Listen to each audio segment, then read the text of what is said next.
Kapatid na Felix Y. Manalo, sugo ng Diyos sa mga huling araw, na tumatawag ng ibong mandaragin mula sa silanganan, ng taong gumagawa ng aking payo mula sa malayong lupain. Oo, aking sinalita, aking namang papangyayarihin, aking pinanukala, aking namang gagawin. Mayo 10, 1886, sa Barrio Calzada, Taguig, Rizal. Malaking kaligayahan ang idinulot ng pagsilang niya sa kanyang mga magulang na sina Mariano at Bonifacia Manalo. Musmus pa ay tinuruan na siya ng kanyang ina na magkaroon ng banal na takot sa Diyos. Sa murang gulang ay natuto na siyang magpastol ng kalabaw. Ang nagturo sa kanya na bumasa at sumulat ay isang guro na tinaguriang Maestro Cario. Nang magbinatilyo na siya, ay tinungo niyang kanyang amaing si Manuel Isagun na nakatira sa Maynila. Madali niyang natutuhan ng fotografiya, kaya nagtrabaho siya sa estudyo ng tiyo niya. Namatay ang kanyang ama. Nang mailibing ang ama, lumipat siya ng tahanan sa Sampaloc, Maynila, sa piling ng kamag-anak na paring si Mariano Borja, kasamang kanyang pinsang si Modesto Isagun. Dito rin niya unang natuklasan ng Biblia. Sa pagbabasa niya ng Biblia, ay natuklasan niyang maraming bagay.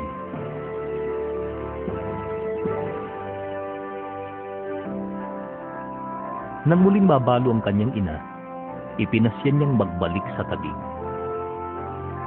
Napag-aralan niya ang paghuhulma ng sombrero.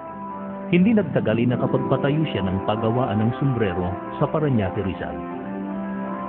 Nasaksihan niya kung paanong natalo ang paring Katoliko sa argumento ng pastor protestante.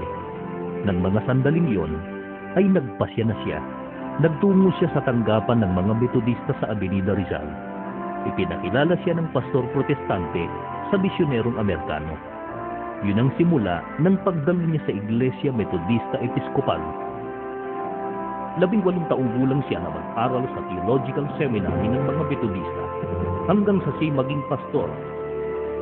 Nabalitaan niyang malubhang sakit ng kanyang ina, kaya umuwi siya sa Tipas, ngunit namatay ang kanyang ina. Tumanggi ang kura paroko ng Tipas na ilibing sa sementeryong Katoliko ang yumao, kaya ito'y inilibing sa sementeryo ng mga Aglipayano. Labis ang pagmamahal niya sa yumaong ina na siyang nagpunla sa kanyang puso at isip ng pagkakaroon ng banal na takot sa Diyos. Pagkalipas ng ilang panahon, ay pinasya naman niya na saliksikin ng mga aral ng Presbyteriano. Hindi pa rin siya nasiyahan sa ipinapangaral nila. Naakit siya sa misyon Kristiyana dahil sa paraan nila ng pagbabautismo na paglulubog sa tubig. Dito ay naging ebanghelista siya at hinangaan ng kanyang kahusayan sa pagsasalita. Noon niya nakilala ang isang dalagang taga-Paco, Maynila, si Tomaso Sereneo, hanggang sa sila'y ikinasal. Ang naging bunga ng kanilang pagmamahalan ay si Gerardo, na namatay nung ito'y sanggol pa lamang.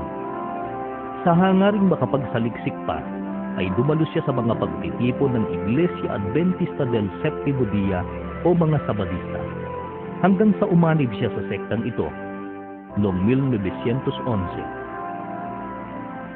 Ngunit may sumunod na trahedya sa buhay niya. Namatay ang kanyang asawa. Lumipat siya ng tahanan sa Santa Cruz, Maynila, at nagpatuloy sa pangangaral ng mga doktrina ng Iglesia Adventista. Hanggang sa magkakilala sila ni Honorata de Guzman, ang kanilang pagmamahalan ay humantong sa kanyang muling pag-aasawa. Ngunit nagpatuloy siyang bagabagin ng ilang katotohanan. May katibayan sa Biblia na ang mga Kristiyano'y hindi na pinangingili ng Sabat. Dahil sa nakitang kamalian ng Iglesia Adventista, ay tumiwalag siya sa sektang iyon. Lumipat sila ng tahanan sa Pasay. Sinubukan niya na makisalamuha sa mga ateo, mga taong hindi naniniwala sa Diyos.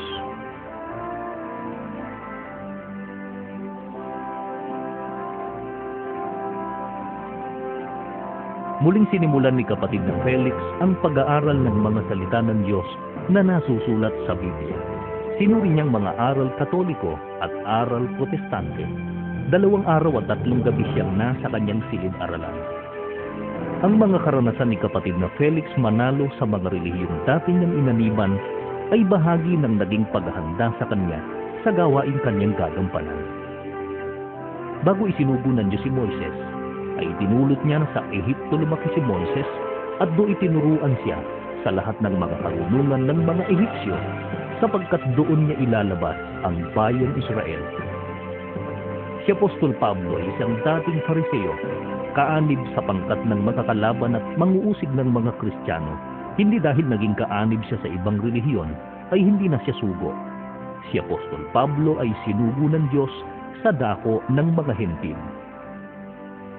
Si kapatid na Felix Manalo ay minarapat din ng Diyos na mapaanib muna sa Iglesia Katolika, sa iba't ibang sektang Protestante sapagkat doon niya ilalabas ang mga anak ng Diyos sa mga huling araw.